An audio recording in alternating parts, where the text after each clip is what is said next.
voilà salaamaaleykum mbokku internautes yi ak foo mënti nekk ci biir Sénégal di ñu suivre ñoo ngi waxtaan ak ki nga xamante ni mooy monsieur Mamadou Diouf Mamadou Diouf nag képp ku ko xam ko ci li nga xamante ni mi ngi jëm ci wàllum liggéey di syndicaliste di koo xamante ni donc toute sa carrière défendre ñi nga xam ñoom ñooy travailleurs yi moom la def donc muy koo xamante ni tey dañuy waxtaan ak moom xam ngeen ne ñoo ngi jëm ci li nga xam ne mooy feetu 1er mai mais laata ñuy sori rek. dañ koy bàyyi moom ci boppam mu présenté wu parce que ñoo ngi ci bureau gis ngeen diplôme yi nekk sama ginnaaw ak raaya yi nga gis fii yëpp jàpp naa ne moom lañ ko jox ndax ay service bien rendu donc monsieur Diouf xanaa ñu bàyyi la nga nuyoo ensuite présenté wu wax ñu maanaam ndombo tànk yi nga xamante ni moom nga yor. maa leen di nuyu di leen di remercier et puis di santaat suñu borom ci barke rasulullah sallallahu alayhi wa sallam ci teewaay bi nga xam ne moom lañ am tey ak déplacement bi ngeen def pour ñëw seet si ma ñu war a bokk waxtaan te it di yaakaar ne waxtaan bi dana am njëriñ bu loolu weesoo ñu nuyu waa département Mbour te it di nuyu travailleurs yi nga xam ne ñoom ñoo nekk ci département bi ak autorités yi adjoint de la CNTS nekk premier secrétaire général de l'union régionale de Thiès ba pare yor l'ensemble des corporations du département affilié à la CNTS. Voilà monsieur Diouf peut-être suñu première question mi ngi jëm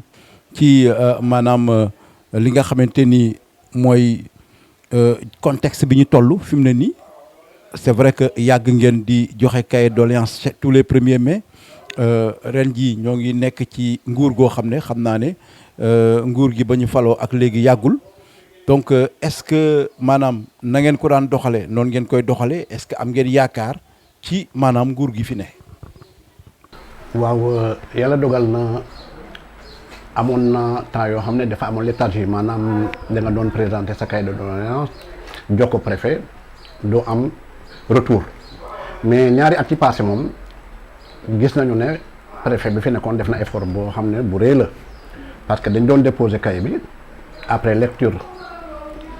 doléance yi nga xam ne moom la corporation yi indi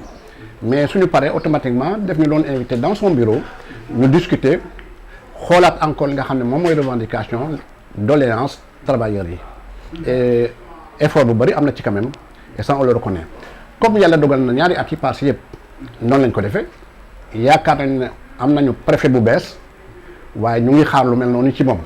kon dañuy def défilé bu ñu paree suñu défilé dem déposer le cahier de doléance entre les mains du préfet déglu ko xam li nga xam ne moom la ñuy wax il est évident que am na ay changements yu am dans le cadre du régime mais damay naan nit ñi mënoo à chaque fois ngay xaar dara ci autorité ou bien gouvernement dafa am loo xam ne gouvernement daf koy xaar ci doomu aadama di ko xaar ci gouvernement bu fekkee ne am na synergie comme ni ñu koy waxee yaakaar naa ne résultat mën na ci génn gis nañu nag ne bu ñu ñëwee y a eu des licenciements qui ont été prononcés en tant que syndicaliste nous ne sommes pas d'accord tel que soit motif bi nga xam ne moom lañ mën a avancer mënul tax ñu d'accord ci dafa am loo xam ne Senghor daf ko doon wax le président Léopold Senghor daf doon naan tout ce que j'ai regretté dans ma vie c'est de n'avoir pas fait du syndicalisme parce que les syndicalistes défendent l'intérêt des travailleurs et j'aurais souhaité défendre l'intérêt des travailleurs en tant que président loolu la waxoon Abdou Diouf ne le syndicalisme ku nekk daf ko war a def mu ne ndax lan mooy syndicalisme mooy ki nga xam ne dafay aider le travailleur à conserver son emploi nee nag celui qui conserve son emploi nee na garde sa dignité donc ñun en tant que syndicaliste suñu devoir mooy lutter pour la défense des intérêts des travailleurs ren on va défendre mooy thème bi défendre le travail décent pour le progrès et la justice sociale loolu mooy doon thème ren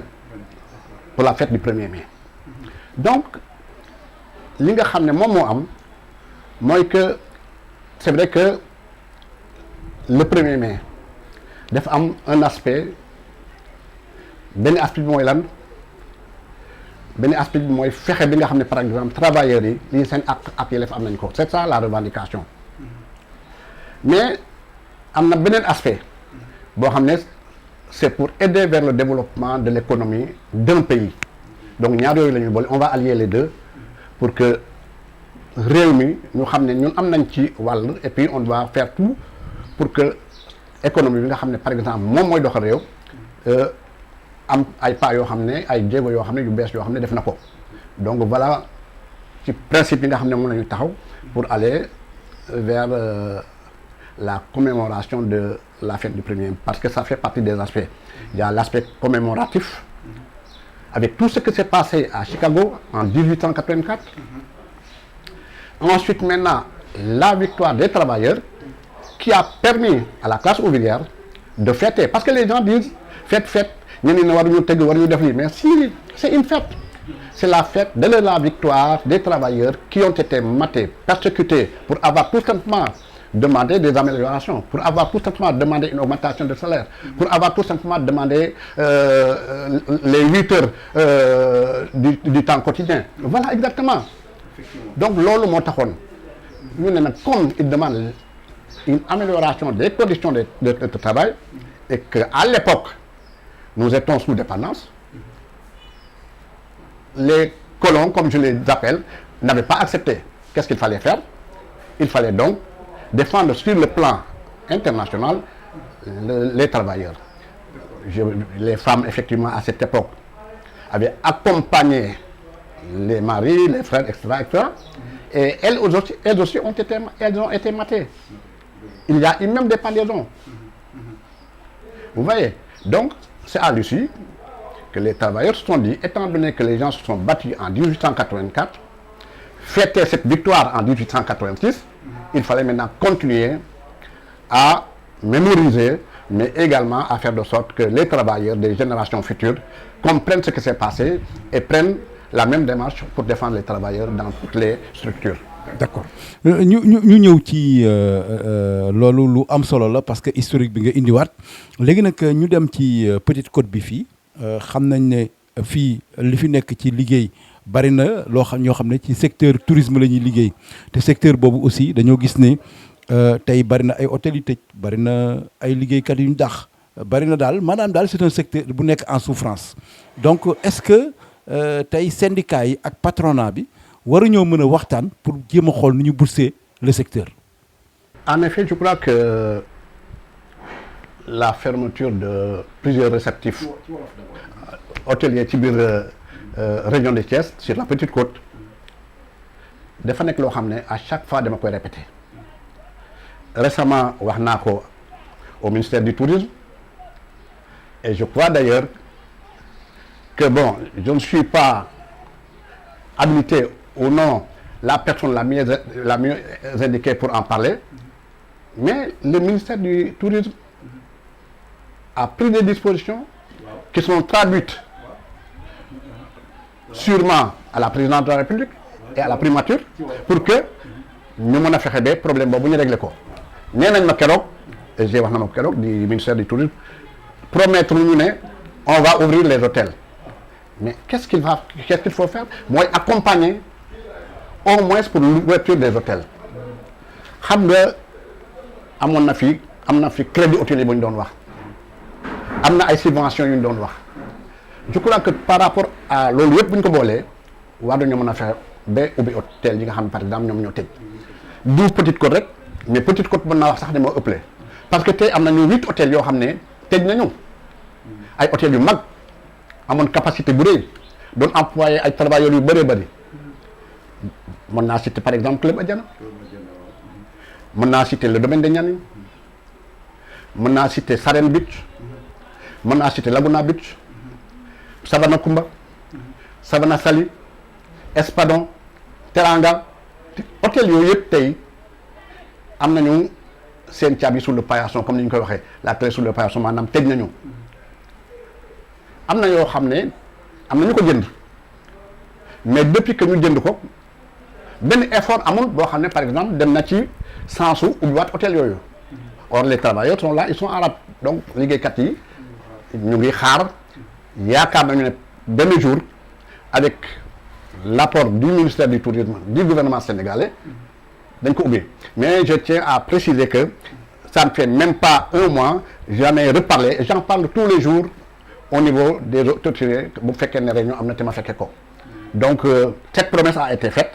de voir comment régler le problème de ces réceptifs yi nga xam ne ferme tëj nañu et je crois que solution dina am ça fait yàgg na ñu ngi ci doon wax kon loolu moom je crois que dañ ci am solution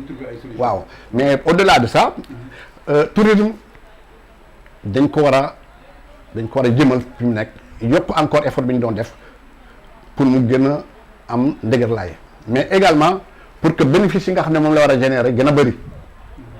parce que da nga ñuy reconnaître ne c'est la deuxième mamelle nourricière du pays en économie kon nag bu fekkee ne par exemple nekk na secteur boo xam ne li muy indi c'est des milliards par an bu ñu gisee ne dafay xaw a am léthargie am yenn rëq-rëq yu ci am acteurs yi yëpp dañoo war a taxaw liggéey boole seen xel boole seen xalaat góorgóorlu pour que ñu mën ko booster maanaam ñu mën a fexe ba mu gën a am jëmm mais ñu fexe ba nga xam ne gën na am possibilité générer waat indiwaat encore yeneen bénéfice yeneen ressources loolu moo tax acteurs du tourisme yi ñi nga xam ne ñoom ñoo ko sekk ñoom ñëpp war nañ ci liggéey Petite Côte am nañu ay difficultés parce que li nga xam ne moo nekkoon ci problème mooy tourisme balnéaire y avait la plage ak géej géej yooyu moom lañ doon toppatoo mais fi mu ne nii am nañu obligation dem ci yeneen forme de tourisme par exemple Mbour am nañu beaucoup de culture pourquoi duñ jël culture yooyu yëpp rassembler ko tànn ko benn par benn boole ko ba ëllëg si biir ñu def un tourisme culturel loolu c'est une nécessité dernièrement dafa am loo xam ne nit ñi dañ koy kii boo ko waxee ñu bàyyi naan dëggal li muy wax parce que je crois que ñàkk xam la gis nga la diversité animale c'est très important pour le tourisme am na ñoo xam ne c'est des Européens qui viennent c'est la première fois ñu gis si ndax pour dire que terre à terre quoi pour bu ñu gisee si ndax dañuy ils se demandent lan la ñenn ñi sax dañu naan c'est un petit crocodile donc c'est une nécessité d'aller vers ce tourisme de découverte l'écotourisme mais également aussi def effort parce que à l'époque on avait l'aéroport Léopold Sédar Senghor qui est très loin de la Petite Côte ensuite bu njëkk les routes gis na ni ñu meloon il fallait faire 5 heures de temps pour quitter Dakar et arriver à Mbour donc ñu am difficulté yooyu donc y avait amoon nañu ay difficultés amoon nañu ay jafe-jafe pour fexe bi le tourisme d'affaires mën a prospérer dans la région aujourd'hui reconnaissons que nous am nañu aéroport de Diass clients yu bëri bu ñu waree ñibbi ils viennent passer la nuit à Saly ou à la Somone Extra à Ngaparou donc loolu c'est une aubaine boo xam ne ñun war nañ ko saisir au niveau de la Petite Côte ba fexe ba le tourisme d'affaires nañ ko doon développer à Dakar ñu développer ko sur la Petite Côte parce que si bu ñu ko développer woon à Dakar c'est parce qu'il y avait l'aéroport aujourd'hui am nañu aéroport ñun aussi nañu fexe développer le tourisme d'affaires man waxuma ne balnéaire ñu bàyyi ko parce que balnéaire kenn mënu ko bàyyi mais on peut pas aussi tax rek fii jëw ci benn forme de tourisme muy balnéaire bi c'est pas possible il faut ñu changer moo tax nañu fexe ba xoolaat même le tourisme religieux bi ñuy wax mais Petite Côte la région de Thiès il y a tellement de potentialités yoo xam ne mën nañu permettre ñun ñu dem vers un tourisme religieux pourquoi pas toute l'année mën na am ay ziar toute l'année mën na am ay découvertes ci dans les foyers religieux toute l'année war ñu mën a dem rencontrer les chefs religieux toute l'année mën nañu xool le potentiel comment dirais-je construction par exemple yi nga xam ne ñoo fa am parce que am na ñoo xam ne tey bëgg nañ jóge bitim réew ñëw fii gis jumaa yi nga xam ne jumaa yu bees la boo demee Touba boo demee Tivaouane boo demee Ndiassane partout foo dem il y a de grandes mosquées yoo xam ne dañu leen fa tabax mais ça boo demee ci yeneen réew yi doo ko gis donc ñun am nañu possibilité aller vers le tourisme religieux et que war nañ ci liggéey boo demee par exemple au niveau du Maghreb mais c'est ce qu'ils font moi je suis allé au Maroc ñu yóbbu ma ci loo xam ne bu noonu fii caaxaan lañ koy jàppee mooy lan mooy der yi nga xam ne par exemple moom la ñuy xar yi ñuy ren tabaski dañuy jël benn comment dirais-je benn lieu benn espace boo xam ne toutes les couleurs couleurs yi nga xam ne moom war a dem ci der yëpp dañ ko fay def bu ñu demee dañ koy fóot nettoyer ko jël ko jox ko couleur mais ça rapporte énormément d'argent fii tabaski day ñëw nga leen di saxaar jël der bi sànni bopp bi nga def ko ci poubelle bi muy xesew nit ñi ñu am un touriste boo xam ne par exemple jóge na bitim réew bu rombee nget boobu moo koy dugg ça c'est quoi et pourtant ça peut rapporter et li tax mu mën a rapporter mooy soo demee tey dañ lay présenter lu bëree bëri ci lu mel noonu nga gis ko tu te dis mais pourquoi ñun au niveau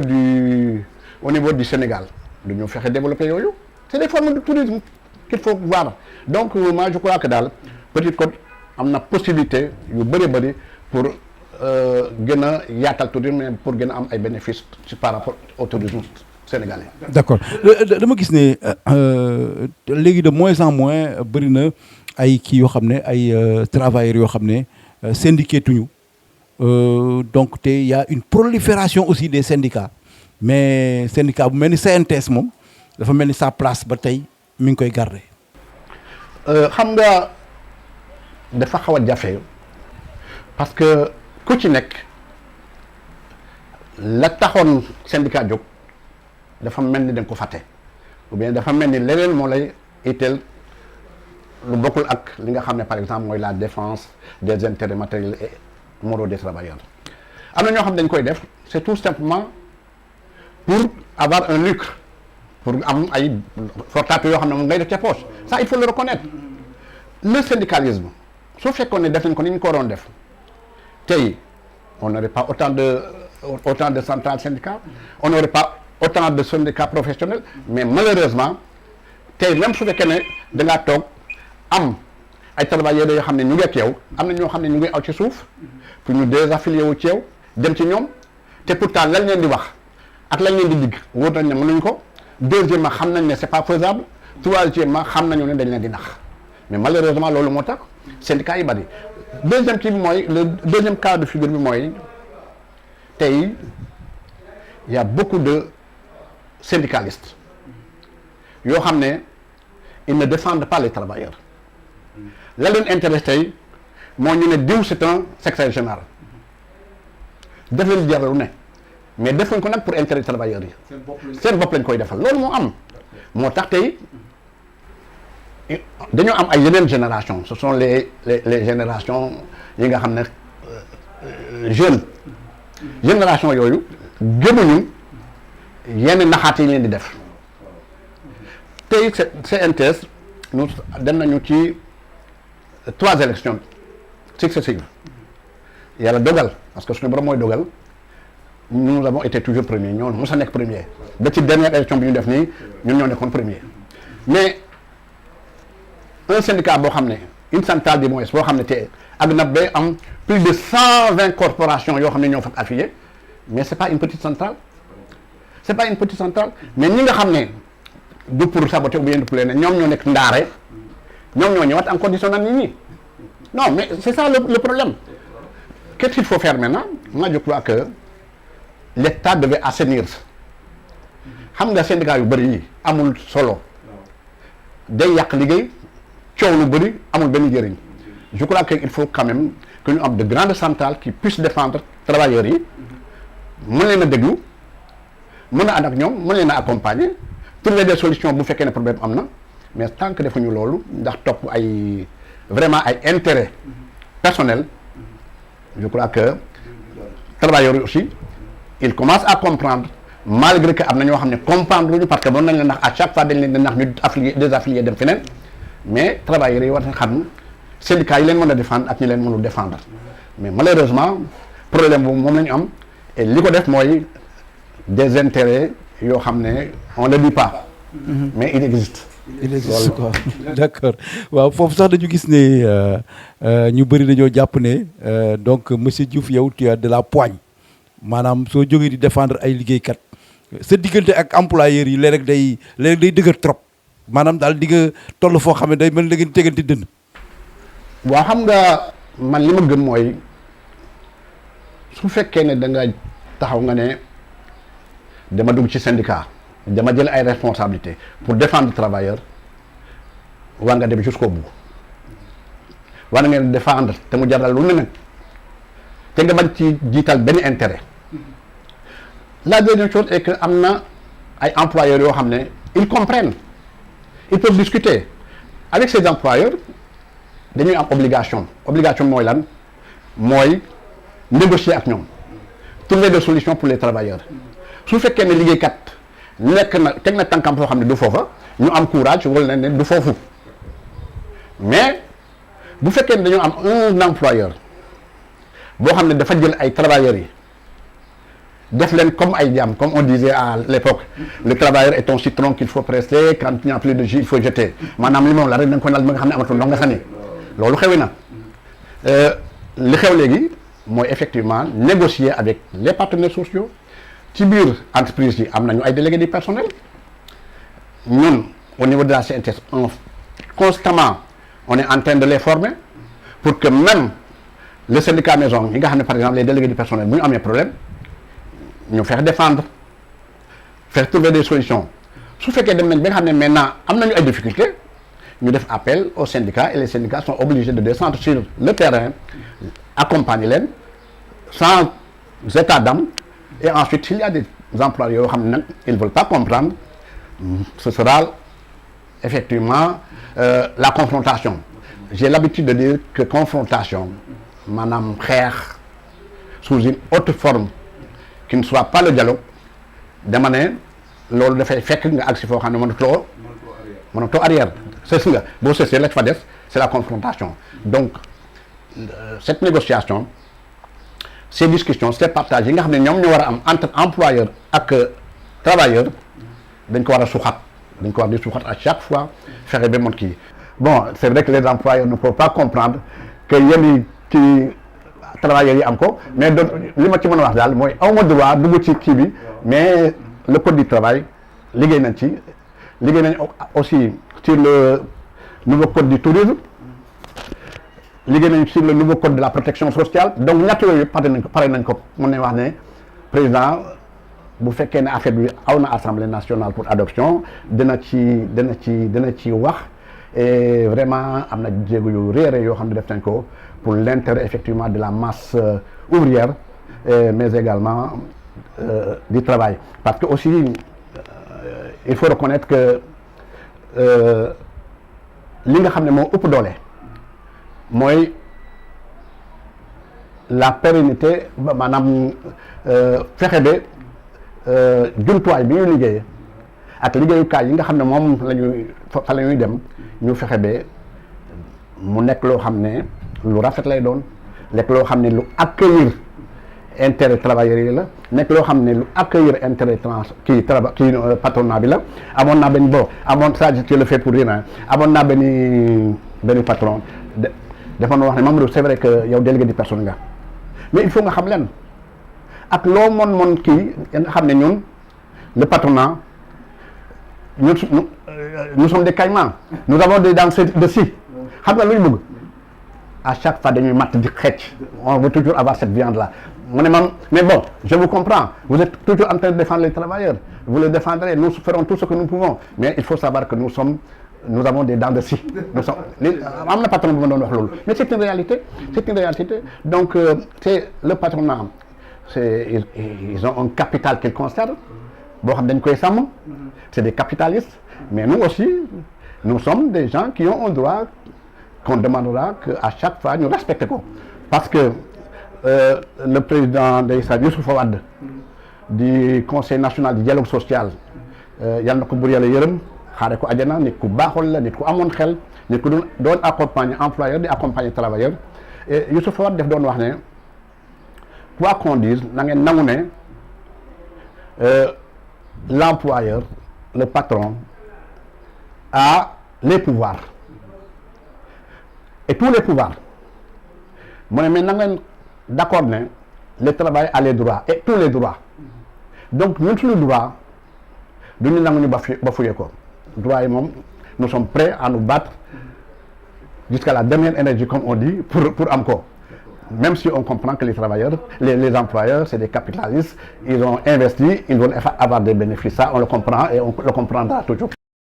voilà ñu xam naa waxtaan yi foofu lañ koy yemale ñu jeexale rek juste la dernière question ñoo ngi jëm 1er mai lan ngay dénk travailleurs yi. li may njëkk a dénk travailleurs yi mooy que ñun ñëpp ñu gëm ne suñu borom rek moom moom kenn mënul wante nag suñu borom neen da ngay sabablu soo sababloo te li ngay sabablu doon lu baax suñu borom moom ala kulli àll daf lay jàppale daf lay dimbale daf lay jox li nga bëgg waaye bu weesoo loolu nag travailleur bu mu tricher travailleur dafa signé un contrat de travail contrat bi employeur bi dafa ne lii mooy suma devoir par rapport au travailleur il faut ma def ko travailleur bi ne lii mooy droit yi nga xam ne duma ko wàcc ñoom ñaar ñu seq benn outil de travail ku ci nekk war a góorgóorlu pour outil boobu prospérer maanaam mu jëm kanam bu boobaa nag travailleur yi moom seen droit nañ ko laaj seen ak yelleef fu ñu toll nañ koy laaj da mu sëkk employeurs yi aussi ñu demander leen ñu xam ne ñu am ci seen biir entreprise yi ay partenaires sociaux lañu nañu mën di waxtaan ak ñoom di def ay réunion di diisoo di appeler tous les travailleurs de la région de Thiès et même les délégations qui nous viennent des autres régions que ñëpp daje ñu def 1er mai boo xam ne bu mucc ayib lay doon nañ ko doon defee ñu defee ko noonu def suñu regroupement suñu défilé suñu dépôt de cahier discuter et ensuite ñaanalante voilà li nga xam ne moom laay dénk travailleurs yi te ku ci nag nga teel a jóg teel a présent je crois que lépp loo xam ne war nañ ko def dañ ko def ba képp koo xam ne taxaw nga fi nga am satisfaction ci 1er mai mais am satisfaction ci li nga xam ne moom nga doon séntu ci sa liggéey am satisfaction ci li nga xam ne moom la ñu waxtaanee ak état sénégalais. D'accord. Voilà, merci beaucoup monsieur Diouf di la gërëm di la sant bu baax a baax donc toujours pour du ma ne gulet parce que toujours pour disponibilité bi saa yu ñu la soxlaa jàpp naa ne sax dama naan média bu la mënti soxla rek. donc di soo ko li koy firndeel mooy soo demee ci net bi tey nga bind Mamadou Diouf di nga am àddunay interview un peu partout donc muy loo xam ne aussi sa disponibilité moo ko waral di la gërëm di la sant te di la ñaanal une bonne fête.